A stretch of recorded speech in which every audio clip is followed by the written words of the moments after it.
টি-20 বিশ্বকাপে খেলার সুযোগ কেড়ে নেওয়া হলেও এবার ঘরের মাঠে মোক্ষম জবাব দিচ্ছে লাল সবুজেরা। সুযোগ তৈরি হয়েছে খোদ বিশ্বকাপের রানার্স আপদের বিপক্ষে সিরিজ জেতার। অপেক্ষা শুধু আর একটা জয়ের। তবে এমন ম্যাচেই কিনা বোলিং ইউনিটে আসতে পারে পরিবর্তন। টিম কম্বিনেশনে অভিষেক হতে পারে তরুণ এক তারকার। ঘরের মাঠে সিরিজ জয় নিশ্চিত করার ম্যাচে তবে কেমন একাদশ নিয়ে মাঠে নামতে চলেছে বাংলাদেশ, সেটা নিয়ে বিস্তারিত রিপোর্ট। ঘরের মাঠে রেকর্ড রান তাড়া করে দারুণ এক জয়। স্বাভাবিকভাবেই টাইগাররা রয়েছে ফুরফুরে মেজাজে। ওয়ানডে সিরিজ জয়ের পর এবার হাতছানি দিচ্ছে টি-20 সিরিজ জয়ও। অথচ মাত্র 2 মাস আগেই এই ফরম্যাটের বিশ্বকাপে খেলার সুযোগই দেওয়া হয়নি লিটন দাসের দলকে। আর এখন সেই তারাই দাঁড়িয়ে আছে বিশ্বকাপের রানার্স আপ দলের বিপক্ষে সিরিজ জয়ের একেবারে দ্বার প্রান্তে।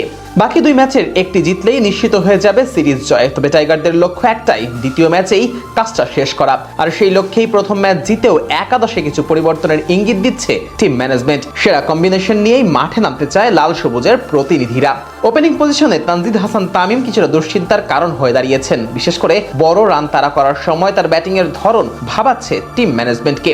তবুও অধিনায়ক লিটন কুমার দাস আস্থা রাখছেন এই বাঁহাতির ওপর, কারণ নিজের দিনে যে কোনো বোলিং আক্রমণকে তছনছ করে দেওয়ার ক্ষমতা রয়েছে তামিমের সঙ্গে ওপেনিং জুটিতে দেখা যেতে পারে সাইফ হাসানকে। টি-20 ফরম্যাটে সাইফের পারদর্শিতা নতুন করে প্রমাণের প্রয়োজন নেই, তাই ইনিংসের শুরুটা তার হাতেই দেখতে চান টাইগার দলনেতা। 3 নম্বরে ব্যাট করতে নামবেন অধিনায়ক লিটন কুমার দাস নিজেই। প্রথম ম্যাচে ভালো শুরু পেলেও ঈশ্বরদীর এক নিচু বলে থামতে হয়েছে তাকে। ম্যাচ শেষে লিটন জানিয়েছেন, বড় রান করতে হলে দরকার ভালো উইকেট, আর ভালো উইকেটের জন্য চট্টগ্রামের সাগরিকার তো জুড়ি মেলা ভার। তাই 3 নম্বরে নেমে বড় ইনিংস খেলবেন লিটন, এমনটাই প্রত্যাশা পুরো দলের। 4 নম্বরে থাকবেন তাওহিদ হৃদয়। আগের ম্যাচে দল যখন চাপে পড়েছিল তখন তিনি টেনে তুলেছিলেন টাইগারদের। মাত্র 27 বলে 51 রানের ঝড়ো ইনিংস খেলে দলকে জয় এনে দেন এবং জিতে নেন ম্যাচ সেরার পুরস্কারও। মাঝের ওভারের দায়িত্ব এবারও তার কাঁধেই থাকবে। 5 নম্বরে খেলবেন পারভেজ হোসেন ইমন। মূলত টপ অর্ডারের ব্যাটার হলেও দলের প্রয়োজনে মিডল অর্ডারে খেলছেন তিনি, আর সুযোগ পেয়ে নিজের সামর্থ্যের প্রমাণও দিচ্ছেন দারুণভাবে।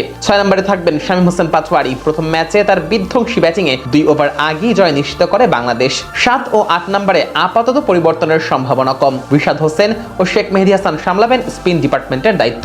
প্রয়োজনে ব্যাট হাতেও বড় শট খেলতে পারেন এই 2 ক্রিকেটার। তবে পরিবর্তন আসতে পারে পেস বোলিং ডিপার্টমেন্টে। সুযোগ পেতে পারেন আব্দুল গফফার সাকলাইন, কিন্তু তাকে দলে নিলে বাদ পড়বেন কে, সেই প্রশ্নেই পড়তে হচ্ছে টিম ম্যানেজমেন্টকে। কারণ গত ম্যাচে ডেথ ওভারে ভালো বল করেছেন রিপন, মাঝের ওভারে সাকিবও ছিলেন কার্যকর, আর নতুন বলে শরীফুলকে ছাড়া মাঠে নামতে চাইবেন না লিটন। তবে সবকিছু বিবেচনায় শেষ পর্যন্ত হয়তো রিপনকেই বসতে হতে পারে, আর সেক্ষেত্রে প্রথমবারের মতো লাল সবুজের জার্সিতে অভিষেকের সুযোগ পেতে পারেন আব্দুল গফফার সাকলাইন। এখন দেখার বিষয়, দ্বিতীয় ম্যাচেই কি সিরিজ নিশ্চিত করতে পারে টাইগাররা, নাকি লড়াই করাবে শেষ ম্যাচ পর্যন্ত।